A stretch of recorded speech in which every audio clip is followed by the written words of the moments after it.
স্বাধীনতা পদক পেলেন, তাদের সবার জন্য আমরা দাঁড়িয়ে একবার হাততালি দিই সবার উদ্দেশ্যে।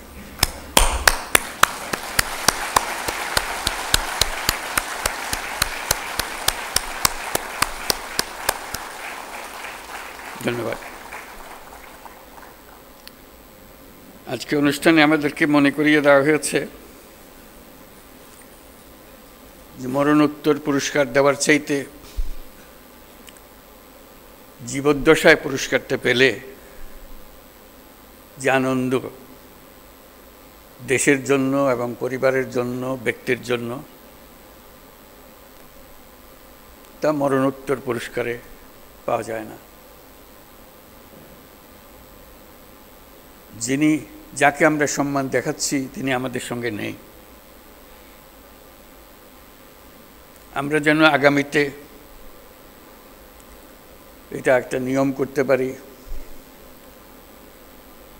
যে যাদের মরণোত্তর দেওয়ার তাদের পালা শেষ করে দিয়ে পর থেকে শুধু জীবিত অবস্থায় যারা আছেন তাদেরকে আমরা পুরস্কার দিই, তাদের প্রতি সম্মানটা আমরা দিই।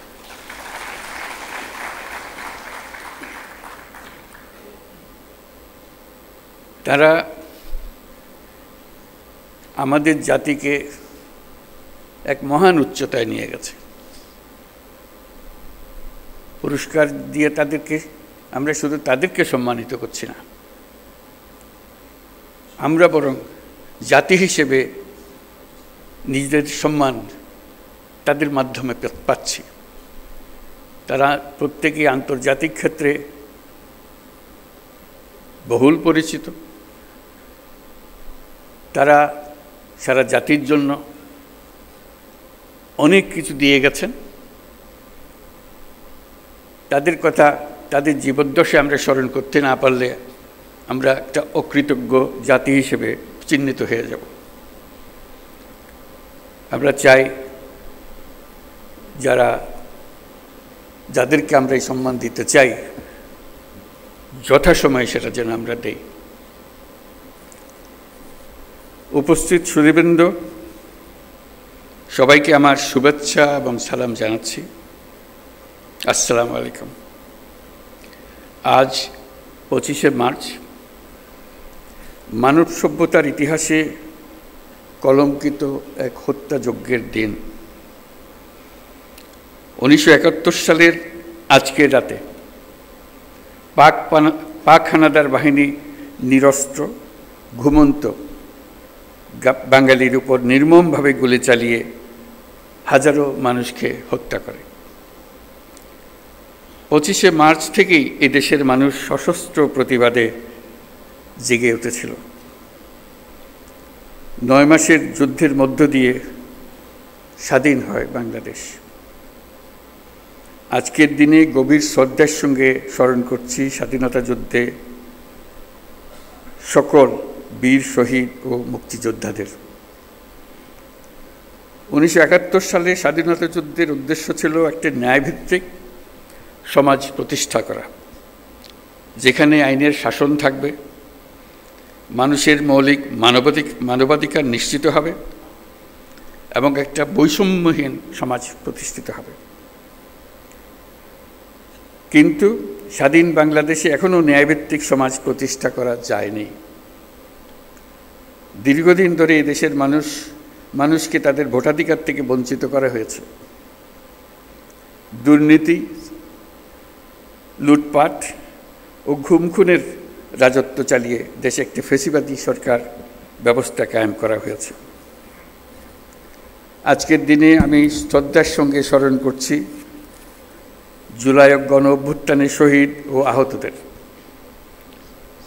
তাদের আত্মত্যাগের কারণে আমরা একটা নতুন বাংলাদেশ গড়ার স্বপ্ন দেখার সুযোগ পেয়েছি। এই সুযোগ আমরা কোনো ক্রমেই বৃথা হতে দেব না। সুধীবৃন্দ, কৃতিত্বপূর্ণ অবদানের জন্য এই বছর অন্তর্বর্তী সরকার 6 জন বিশিষ্ট নাগরিককে মরণোত্তর স্বাধীনতা পুরস্কারে ভূষিত করেছে। তারা সবাই বাংলার সূর্য সন্তান। অধ্যাপক জামাল নজরুল ইসলাম একজন বিশ্ববরেণ্য বিজ্ঞানী। পৃথিবীর নামকরা সব বিজ্ঞানীরা তাকে চেনেন। তিনি সবসময় প্রকৃতি ও মানুষের কল্যাণে নিয়োজিত ছিলেন। আল মাহমুদ আধুনিক বাংলা সাহিত্যের অন্যতম উজ্জ্বল কবি। তার কবিতা বহু কবি, লেখক, পাঠককে অনুপ্রাণিত করেছে।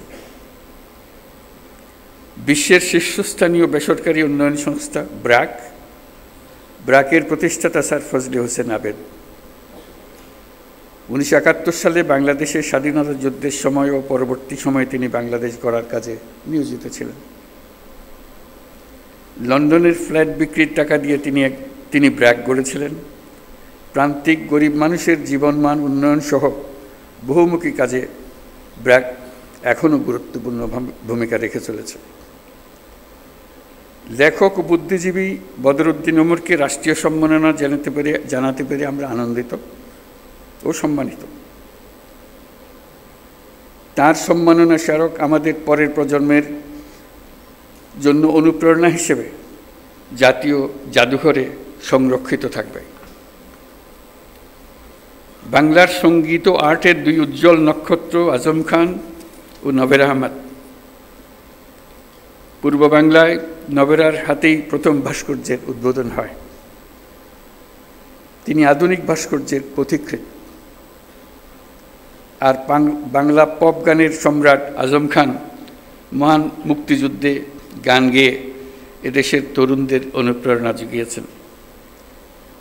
তিনি সমাজের বঞ্চিত মানুষের জন্য গান করেছেন।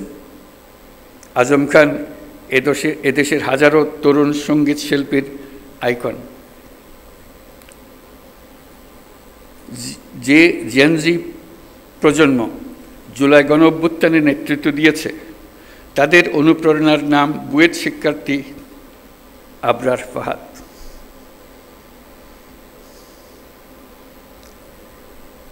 সে ন্যায় বিচারের জন্য, বাক স্বাধীনতার জন্য জোরালো প্রতিবাদ করে সন্ত্রাসীদের হাতে নিহত হয়েছিল। তাকে স্মরণ করে, তাকে রাষ্ট্রীয় সম্মাননা জানাতে পেরে জাতি গর্বিত। যারা আজ এই সম্মাননা পেলেন তারা জীবদ্দশায় এই প্রাপ্তি দেখে যেতে পারেননি। এটা অত্যন্ত বেদনাদায়ক। আজকের দিনে তাদের অবদানকে আমরা কৃতজ্ঞতার সঙ্গে স্মরণ করছি। স্বাধীনতা পদক প্রাপ্তদের স্বজন যারা আজ এখানে উপস্থিত আছেন, তাদের প্রতি আমার শুভেচ্ছা ও সহমর্মিতা জানাচ্ছি। জাতীয় জীবনের বিভিন্ন ক্ষেত্রে অনন্য অবদানের স্বীকৃতি হিসেবে আজ আপনাদের স্বজনরা সর্বোচ্চ রাষ্ট্রীয় পুরস্কার পেয়েছেন। দেরিতে হলেও তাদেরকে এই স্বীকৃতি ও সম্মান প্রদান করতে পেরে আমরা সবাই আনন্দিত, দেশের সবাই আনন্দিত। তাদের কাজ যুগ যুগ ধরে প্রজন্ম থেকে প্রজন্মে তরুণদের মধ্যে অনুপ্রেরণা ছড়িয়ে দেবে। আজকে উপস্থিত থাকার জন্য আপনাদের সবাইকে ধন্যবাদ। আবারও সকলকে মহান স্বাধীনতা দিবসের শুভেচ্ছা জানিয়ে বক্তব্য শেষ করছি। আল্লাহ হাফেজ।